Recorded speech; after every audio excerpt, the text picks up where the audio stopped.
Malam 17 Ramadan biasa diperingati sebagai malam nuzulul Quran, yakni malam saat turunnya permulaan Al-Quran atau wahyu pertama dari Allah Subhanahu wa Ta'ala melalui perantara malaikat Jibril alaihissalam kepada Nabi Agung Muhammad SAW. Selanjutnya, Al-Quran turun bertahap atau secara berangsur-angsur selama kurang lebih 23 tahun.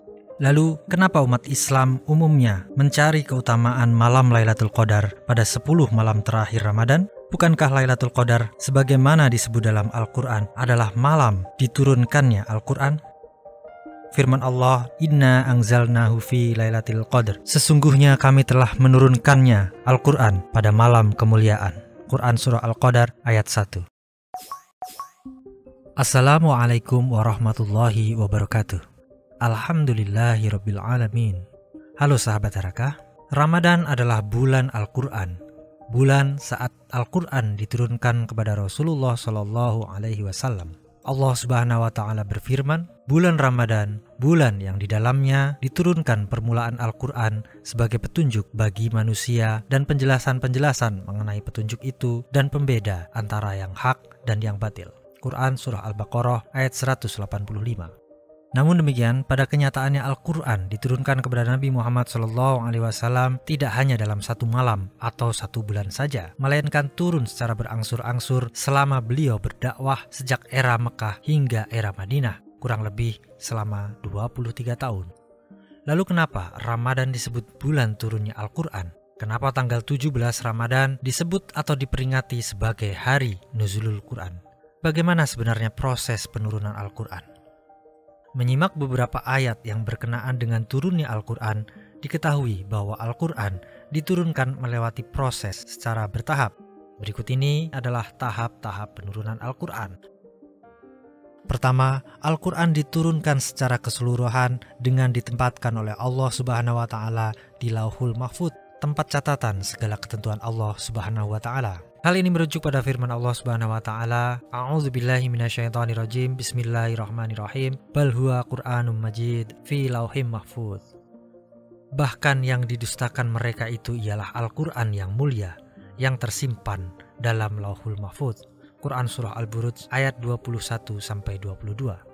Tidak ada yang mengetahui kapan pastinya terjadinya tahap ini kecuali Allah Subhanahu wa Ta'ala itu sendiri. Tahap kedua, Al-Quran diturunkan oleh Allah Subhanahu wa Ta'ala secara keseluruhan pada satu malam dari Lauhul Mahfuz menuju langit dunia di suatu tempat yang disebut dengan Baitul Izzah.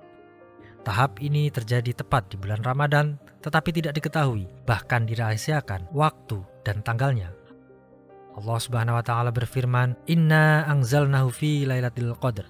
Sesungguhnya kami telah menurunkan Al-Quran pada malam kemuliaan atau Lailatul Qadar. Quran Surah Al-Qadar ayat 1. Dalam hadis dari riwayat Ibnu Abbas, Rasulullah SAW bersabda, Al-Quran diturunkan secara sekaligus ke langit dunia, dan hal itu adalah seperti perpindahan bintang-bintang. Allah menurunkannya kepada Rasulnya sedikit demi sedikit. Hadis riwayat Imam Al-Hakim.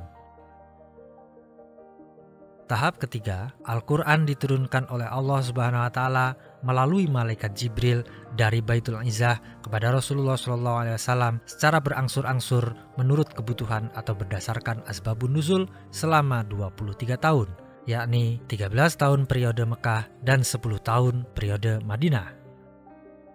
Allah Subhanahu wa Ta'ala berfirman, dan Al-Quran itu telah kami turunkan dengan berangsur-angsur agar kami membacakannya perlahan-lahan kepada manusia dan kami menurunkannya bagian demi bagian. Quran Surah Al-Isra ayat 106. Dari 3 tahap turunnya Al-Quran tersebut, di antara para ulama menyimpulkan bahwa yang dimaksud dengan malam Lailatul Qadar adalah malam turunnya Al-Quran pada tahap kedua, yakni dari Lauhul Mahfuz ke langit dunia yang disebut sebagai Baitul Izzah. Sementara tanggal 17 Ramadan yang diperingati sebagai malam Nuzulul Quran merupakan hari saat turunnya wahyu pertama atau permulaan Al-Quran yang diterima Nabi Muhammad SAW ketika berada di Gua Hiro yang terletak di Jabal Nur. Pada saat itu, di usia 40 tahun, beliau, Nabi Muhammad SAW, secara resmi diangkat sebagai Nabi dan Rasul. Demikian pembahasan tentang 3 tahap turunnya Al-Quran.